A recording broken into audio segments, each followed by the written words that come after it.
얼마 전 조정민 목사님이 쓰신 책을 읽다 보니 이런 글이 제 눈에 들어왔습니다. 14번 두드려 맞으면 14K가 되고 18번 두드려 맞으면 18K가 되고 24번 두드려 맞으면 순금이 됩니다. 고난은 정금이 되는 지름길입니다.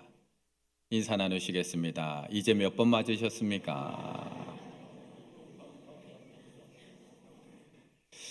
읽다 보면 고개가 끄덕여지는 말입니다. 또는 우리가 가끔 하는 말이기도 합니다. 그런데 고개는 끄덕여지지만 나에게는 적용되지 않았으면 하는 문장이기도 합니다. 또 지금 고난의 과정을 지나가고 있는 사람에게 함부로 이야기할 수 있는 말도 아닙니다. 그래서 이 책에서도 이렇게 이야기를 합니다. 그러니 고통스러운 사람에게 다가가 고난은 선물이다 라는 말을 너무 쉽게 해서는 안 됩니다. 이거는 남이 해줄 말이 아니라는 겁니다. 깊은 고난 가운데 있는 사람에게는 고난을 함께 해주는 사람이 필요할 뿐입니다. 그가 들려주는 위로의 말보다 그의 눈물, 그의 한숨, 그의 온기가 진실로 위로가 됩니다. 눈물겨운 어려움에도 불구하고 고난을 이겨낸 사람들은 그 고통스러운 시간을 되돌아보며 다 지나고 되돌아보며 회상합니다. 지나고 보니 정말 고난은 선물이었다. 우리도 알고 있습니다. 지나고 보면 이 모든 것들이, 이 고난도 선물이라는 것을 알고 있습니다. 하지만 그 누구도 이 고난을 원하지는 않습니다. 지금 이 고난에 대해서 설교하고 있는 저조차도 이 고난 선물로 받고 싶지는 않습니다. 그런데 너무나 야속하게도 성경은 우리에게 영광만을 이야기하지 않고 늘 고난과 영광을 함께 예언하고 있습니다. 성경은 그리스도의 부활과 영광만을 말씀하고 있지 않습니다. 십자가의 고난 그리고 십자가의 죽음과 함께 예수 그리스도의 영광을 말씀하고 있다라는 것입니다. 11절의 말씀을 같이 읽겠습니다. 11절입니다.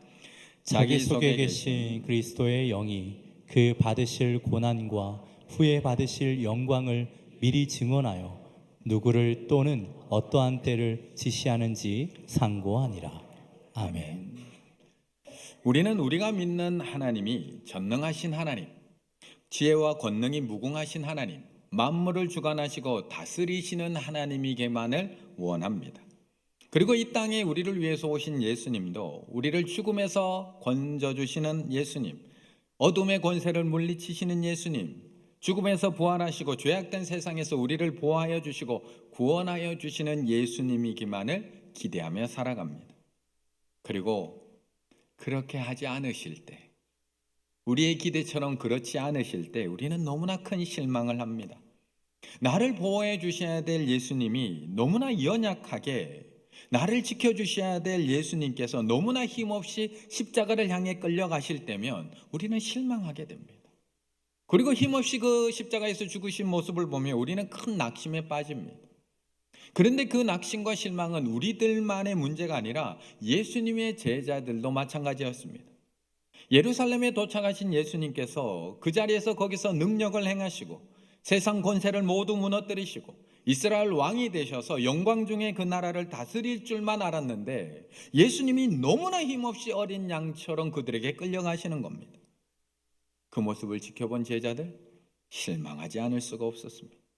결국 실망하고 예수님을 부인하고 떠난 제자들, 예루살렘에서 25리 떨어져 있는 엠마오로 내려가고 있는 이 제자들에게 부활하신 예수님께서 자신을 못 알아보고 있는 그 제자들에게 나타나서 이렇게 이야기를 해주십니다. 누가복음 24장 이르시되 미련하고 선지자들이 말한 모든 것을 마음에 더디 믿는 자들이여.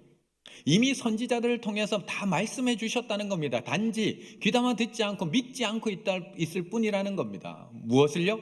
그리스도가 이런 고난을 받고 자기의 영광에 들어야 할 것, 그리스도가 이런 고난을 받고 난 후에야 영광에 들어야 할 것이 아니냐. 왜 영광만을 바라고 있느냐? 고난을 거치고 들어가야 되는 것을. 이에 모세와 모든 선지자들의 글로 시작하여 모든 성경에 쓴 바 자기에 관한 것, 예수 그리스도에 관한 고난과 영광에 관한 것을 자세히 설명하시니라. 오늘 본문에 나오고 있는 11절과 똑같이 똑같은 말씀을 이미 예수님이 하셨다는 겁니다. 11절, 자기 속에 계신 그리스도의 영이 그 받으실 고난과 후에 받으실 영광을, 고난과 후에 받으실 영광을 미리 증언하여. 우리는 예수님의 영광된 모습, 부활 승천하는 모습, 모든 어둠들을 깨뜨리고 승리하는 모습, 우리를 구원하시고 인도하는 모습만을 생각하며 살아가고 있습니다. 그런데 구약에서부터 지금까지 선지자들을 통해서 우리에게 계속 예언해 주시고 말씀해 주셨듯이 영광 전에 고난이 있다는 겁니다. 부활의 영광, 하늘 보좌의 영광, 승리의 영광 중에는 반드시 고난을 거쳐야지만 그 영광 가운데 들어갈 수 있다는 겁니다.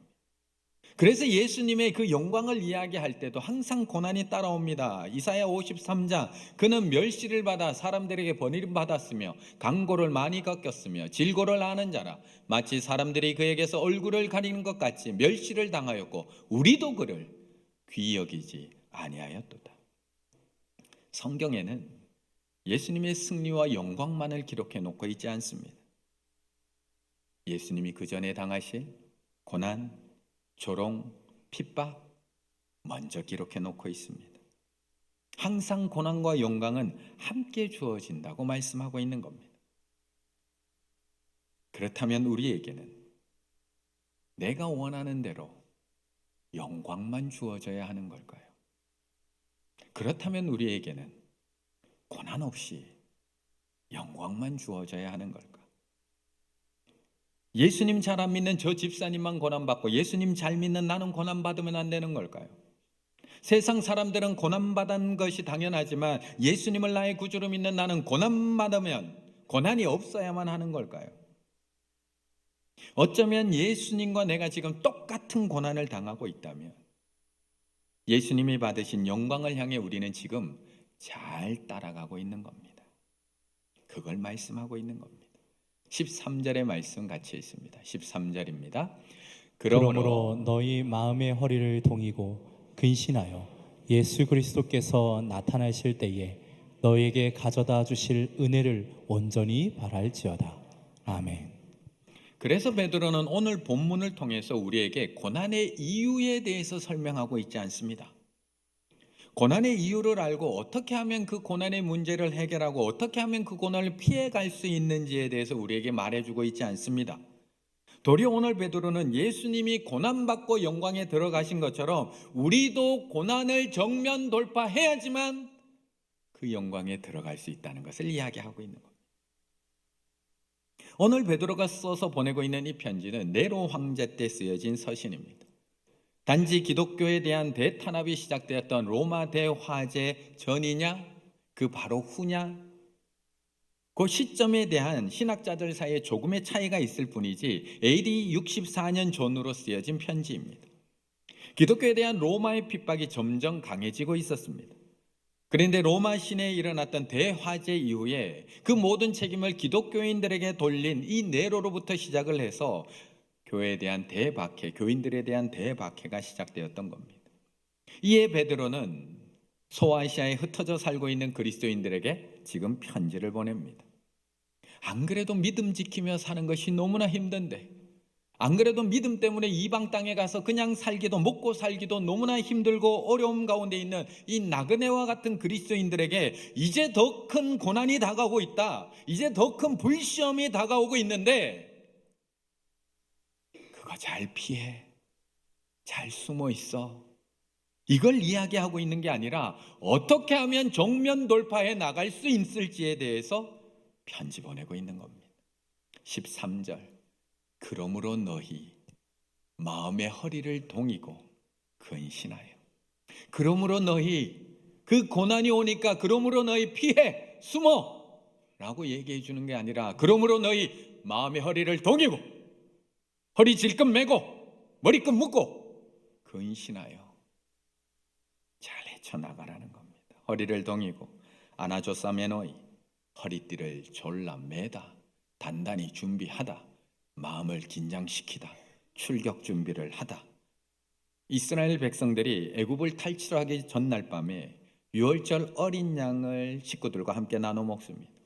그때 그들은 여유롭게 서로 대화 나누며 맛있다 하고 먹었던 것이 아니라 허리에 띠를 띠고 발에 신을 신고 손에 지팡이를 잡고 급히 먹습니다. 왜요? 이제 먼 길을 떠나야 하니까. 이제 광야를 지나가야 하니까 허리를 동이고 출발 준비를 하고 만반의 준비를 했기 때문입니다. 베드로는 지금 흩어진 나그네로 살아가는 그리스도인들에게 고난을 피할 길에 대해서 알려주고 있는 것이 아니라 만반의 준비를 하라고 알려주고 있는 겁니다. 이 고난의 시기가 또 닥쳐오고 있으니까 허리를 동이고 근신하여 정면 돌파하라고 이 편지를 보내고 있는 겁니다. 그래서 베드로전서를 읽어보시면 계속해서 이 말이 반복이 됩니다. 그러므로 너희 마음의 허리를 동이고 근신하여. 4장 7절 너희는 정신을 차리고 근신하여. 5장 8절 근신하라 깨어라. 계속 반복해서 알려주는 겁니다. 계속. 아니요, 사실 우리가 원하는 건 피할 길 아닌가요? 피할 길. 어떻게 하면 이 고난을 좀 빨리 피할 수 있을까? 어떻게 하면 숨을 수 있을까? 어떻게 지나갈 때까지 몸 엎드리고 있을까? 분명 하나님이 시험 당할 즈음에 피할 길을 주시겠다고 하셨는데 어떻게 하면 이 고난의 시간을 비켜갈 수 있을까? 아니 꼭 지나가야 한다면 어떻게 하면 빨리 지나가게 만들 수 있을까? 그래서 우리는 늘 고난의 이유를 찾습니다. 왜 나에게 이런 일이 일어난 걸까? 왜 하나님이 우리 가정에 이런 고난을 주신 걸까? 왜 나에게 이런 혹독한 시련을 주시는 걸까? 도대체 내가 무슨 죄를 지었길래 이 고난의 이유, 그걸 알고 싶습니다. 왜요? 원인을 알아야지 해결 방법이 나오기 때문에 그렇습니다.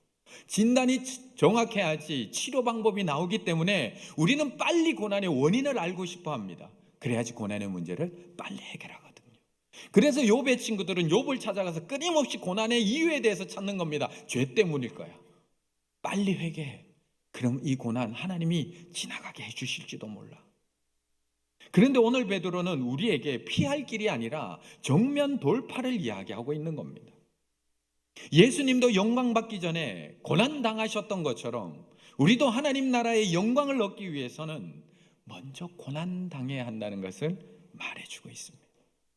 예수님도 고난 후에 영광에 들어가신 것처럼 우리도 고난을 당한 후에 거룩한 백성이 되어서 하나님의 영광의 나라에 들어갈 수 있다는 것을 이야기해주고 있는 겁니다. 그런데 사실 지금 아무도 아멘 안 하시는 것처럼 아무도 이 고난 받기 원하지 않습니다. 우리 모두에게는 너무나 힘들고 고통스럽습니다. 예수님도 이 잔이 지나가게 해달라고 기도할 정도로 피하고 싶은 게 고난입니다. 그리고 사실 이 편지를 보내고 있는 베드로도 이 고난이 두려워서 예수님을 3번이나 부인하고 도망갔던 사람, 그 사람이 베드로입니다. 그런데 우리는 어떻게 이 고난을 정면 돌파할 수 있는가요? 우리가, 연약한 우리가. 21절의 말씀 같이 읽습니다. 21절입니다. 너희는 그를 죽은 자 가운데서 살리시고 영광을 주신 하나님을 그리스도로 말미암아 믿는 자니 너희 믿음과 소망이 하나님께 있게 하셨느니라. 아멘. 서울에 있는 목동에 지구촌교회가 있습니다. 목동 지구촌교회. 그 목동 지구촌교회를 섬기는 조봉희 목사님이 계시는데 지금은 이제 원로 목사님이 되셨고 10년 전에 쓴 책에 보면 자신이 젊어서 겪었던, 아니 지금까지 겪고 있는 육체의 고통에 대해서 책에 기록해 놨습니다. 목사님은 군생활 하던 중에 허리뼈가 골절되는 부상을 입게 됩니다. 그리고 골반뼈 이식 수술을 받게 됩니다. 그런데 당시 의료 수준이 낮아서 그랬던지 수술이 실패하게 됩니다. 지금도 그 수술 후유증으로 매일매일 통증 가운데 잠 못 드는 밤을 보내고 계십니다. 그런데 졸지에 허리뼈가 골절되어서 수술받은 아들, 이제 상위 군인이 되어서 2주만 있으면 의병 전역을 하게 되는 아들을 위로하기 위해서 어머니가 떡을 준비하기 시작을 합니다. 이제 2주 후면 집에 돌아올 아들도 위로하고 또한 헤어질 내무반 친구들에게 이 떡 파티를 해주고 싶어서 아들을 면회 가기 위해서 어머니가 떡을 준비하다가 그만 이 어머니가 심장마비로 돌아가시게 됩니다. 아들의 입장에서는 얼마나 고통스러울까요? 아들의 입장에서 내 몸이 망가진 것도 고통스러운데 면회 오시려고 하는 어머니까지 심장마비로 돌아가셨습니다. 겨우겨우 이 절망된 마음을 추스르고 의병 전역을 하고 목사 안수까지 받게 된 목사님. 다시 마음을 추스려서 새로운 마음으로 목회를 하고자 어렵게 준비해서 캐나다 유학길에 오르게 됩니다. 다시 열심히 공부해야지, 다시 목회의 길 열심히 감당해야지. 그렇게 오른 유학의 길. 그런데 이 허리병이 목사님을 놓아주지 않습니다. 유학 가서 열심히 앉아서 공부를 해야 되는데 허리가 아파서 앉아서 공부를 할 수가 없습니다. 결국 통증 때문에 유학을 포기하고 그냥 돌아옵니다. 그리고 목회를 하는 내내 이 허리 수술의 후유증은 목사님을 계속 괴롭힙니다. 그리고 결국 목 디스크까지 터져서 인공연골 그리고 플라스틱 지지대까지 넣는 큰 수술까지도 하게 됩니다. 얼마나 고통스러운 밤을 보내는지 이 책에서 이렇게 얘기합니다. 아프지 않은 날이 없다. 제대로 자지 못하는 고통, 똑바로 누워서 자지 못하는 허리가 아파서 똑바로 누울 수도 없는 고통은 시편에서 그 기자들이 밤마다 탄원하는 탄식하는 그 내용을 공감케 만든다. 뼈가 아프다는 것, 이 글로는 도저히 표현할 수가 없다. 하지만 매일 밤마다 찾아오는 그 고통을 이 조봉희 목사님은 이겨내고 견뎌냅니다. 왜 나에게 이런 고난을 주시냐고 하나님 앞에 따지면서 그 원인을 찾아다니기보다는 하나님 앞에 이 기도의 제목, 이 아픔을 끌어안고 기도하기 시작을 합니다. 하나님, 이 고통만 없으면 저 목회 훨씬 더 잘할 텐데요. 하나님, 왜 나에게 이런 고통을 주시는 겁니까? 왜 제가 이런 고난을 겪어야 되느냐고 하나님 앞에 묻고 따지는 그 피할 길을 찾았던 것이 아니라 이 고난을 통해서 나를 더 거룩한 백성으로 만들어 가시는, 이 고난을 통해서 나를 더 겸손한 목회자로 만들어 가시는 그 하나님께 소망을 두고 정면 돌파를 선택하셨던 겁니다.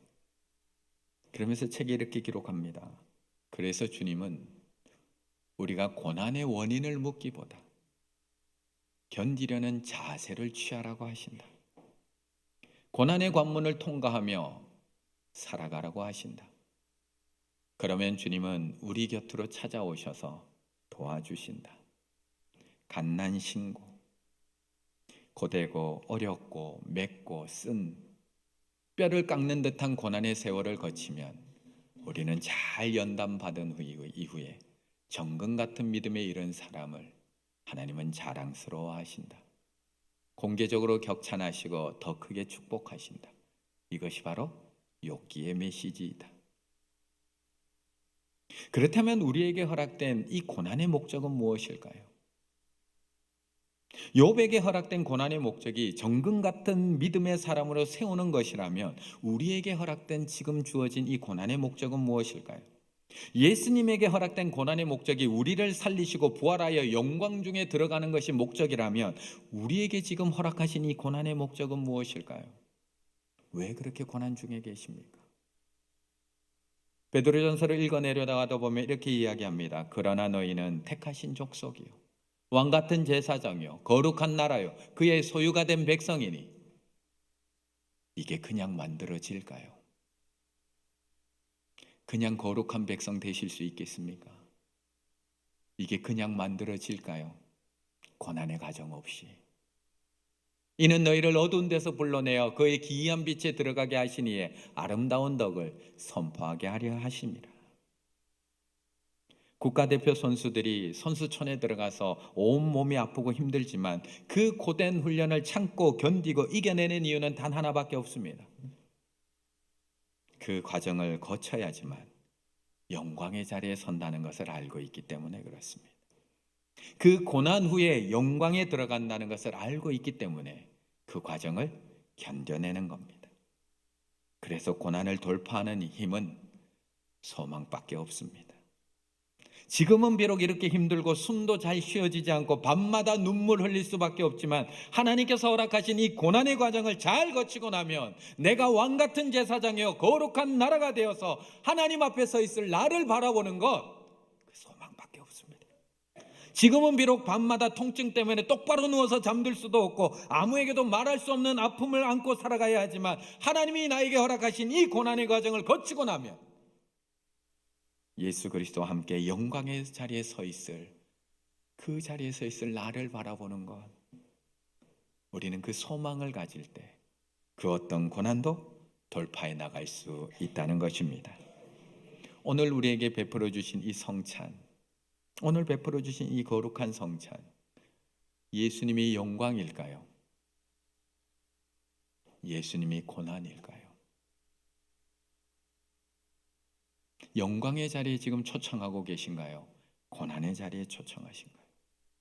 자기 살을 찢으신 십자가, 자기 피를 다 쏟으신 못 박힘과 찔림, 예수님이 영광인가요? 고난인가요? 그런데 왜 고난의 자리에 우리를 초청하시는 건가요?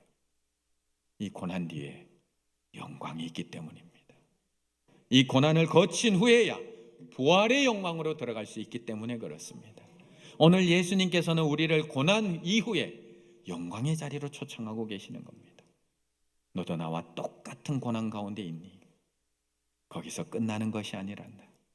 내가 죽음에서 부활하여 하나님 나라 영광의 자리에 들어간 것처럼 너도 그 고난의 과정을 거치고 난 이후에 택하신 족속의 왕같은 제사장이요 거룩한 나라에 그의 소유된 그런 아름다운 백성이 될 거란다. 그러니 그 모습의 소망을 가지고 나와 함께 끝까지 참고 견디며 영광의 자리로 함께 나아가자 초청하고 계신 겁니다.